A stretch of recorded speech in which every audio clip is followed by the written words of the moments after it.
I wash that hand so I can touch things like my ZipLock bag and not get them all funky with chicken juice.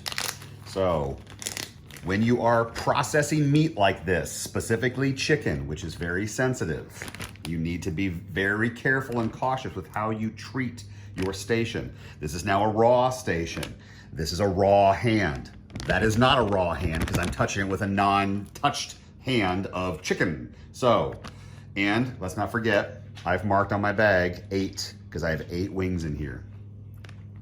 And that is that. And now I'm not gonna seal it because I gotta go wash this hand to then seal this, otherwise I get chicken juice all over my stuff.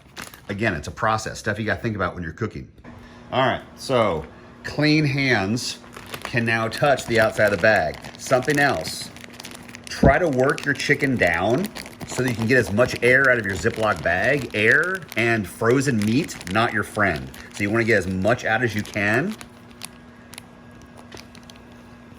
Now, for non-raw chicken, I will stick a straw inside of here and suck out the air, usually for dry goods. But yeah, for raw meat, I'm not gonna stick my mouth inside of a bag with raw chicken and then suck on it. No, thank you. All right, so there we have it. And now this will lay flat in my freezer. And I'll know that if I wanna bust this out and have some wings, I got 8 to play with. All right, so that's it, everybody. This is a very short video, just processing chicken, my favorite go-to meal for lunch. See you guys next time.